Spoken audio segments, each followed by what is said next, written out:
राजस्थान की पूर्व मुख्यमंत्री वसुंधरा राजे को विपक्ष मुद्दा बना रहा है। जब से उन्हें मुख्यमंत्री का पद नहीं मिला, उसके बाद से लगातार कांग्रेस के कई नेता बीजेपी पर हमलावर हैं।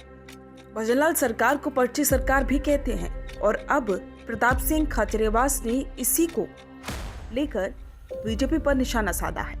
जब प्रताप सिंह खाचरियावास टोंक के देवली उनियारा विधानसभा क्षेत्र के समरावता गांव में पहुंचे, उस दौरान उन्होंने मीडिया से बातचीत की। नहीं कि नहीं, बलेरो जला रहे हो, थार जला रहे हो, मोटरसाइकिल जला रहे हो, स्कूटर जला रहे हो। संपन्न गांव है, किसानों को मार रहे हो, ऊपर से बच्चे कूद रहे हैं, कूदने के बाद मार रहे हो, भाग रहे हैं बच्चे।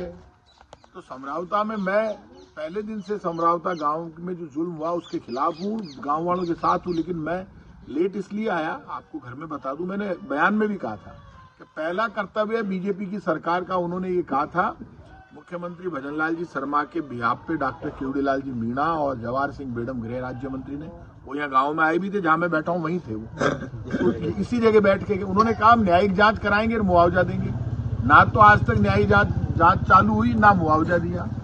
लोगों की आप जड़ी हुई मोटरसाइकिलें उठा ले गए, क्या उसका वो जो लोहा वो बेचकर भी पैसे पुलिस और सरकार को चाहिए भजनलाल जी को?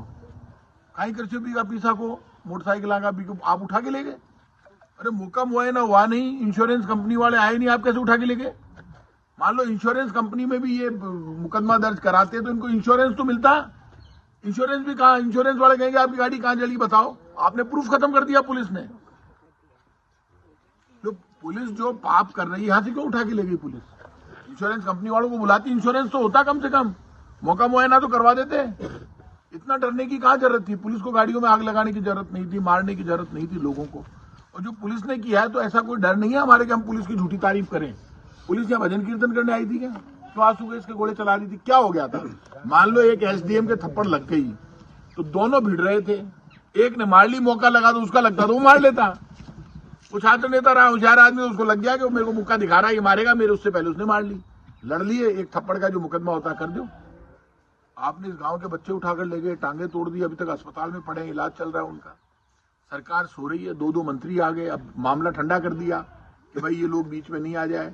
तो कल भी गांव के साथ थे, आज भी गांव के साथ है। ये जो पुलिस का जुल्म है, इसके लिए हर जगह आपके साथ है। जहां भी बोलना होगा, मुकाबला करना होगा, आंदोलन करना होगा, सब करेंगे। लेकिन जहां भी जुल्म होगा, चाहे वो निर्दलीय उम्मीदवार नरेश मीणा का समर्थकों पर हो, चाहे समरावता गांव में तो अन्याय हुआ है। मैं तो कह रहा हूं बीजेपी के इनके जो आदमी खुद के हैं, उनको भी यदि सरकार मारती है, पुलिस मारती है बेवजह, जैसा समरावता में किया, तो हमारी जिम्मेदारी बनती है उनकी भी मदद करें। आप मार तोड़ ना सकते हो, कानून हाथ में लेने का किसी को अधिकार नहीं है। आप संविधान के अनुसार काम कर सकती है पुलिस, संविधान के विपरीत काम नहीं कर सकती। और ये राजनीतिक वजूद का झगड़ा नहीं है, ये चुनाव संपन्न होने के बाद का झगड़ा है।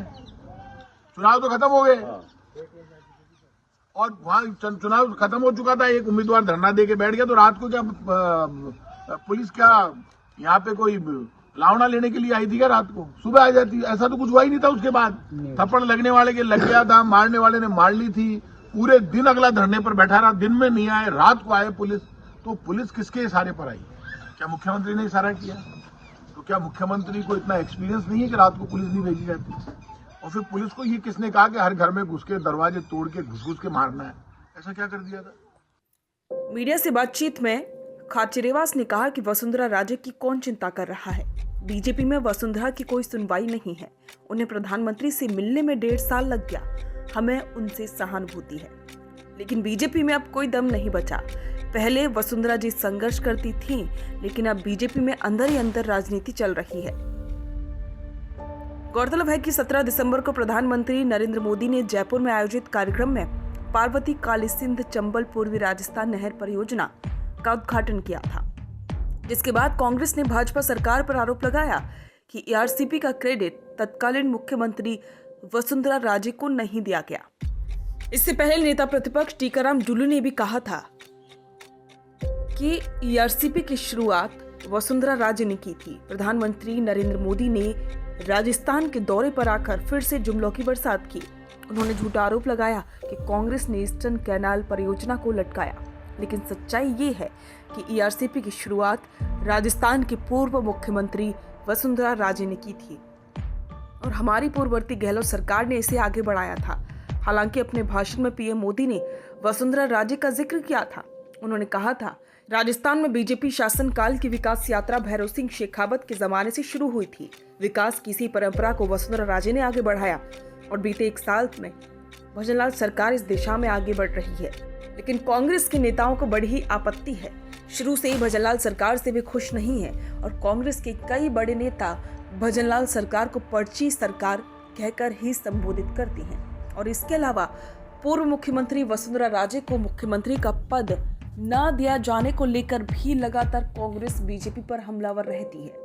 जैसा कि आप सभी जानते हैं कि पिछले कुछ दिन पहले ही वसुंधरा राजे ने प्रधानमंत्री नरेंद्र मोदी से मुलाकात की थी और राजनीतिक जानकारों का तो ये मानना है कि राजे ने ये मुलाकात इसलिए की ताकि जब मंत्रिमंडल में फेरबदल हो तो उनके कुछ विधायकों को मंत्रिमंडल में जगह दी जाए। लेकिन अब सवाल ये उठता है, क्या वाकई में मंत्रिमंडल में राजे के विधायकों को जगह मिलेगी?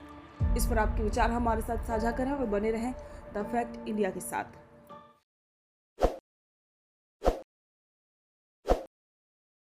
ताज़ा खबरों के लिए विजिट करें द फैक्ट इंडिया की वेबसाइट और डाउनलोड करें द फैक्ट इंडिया ऐप।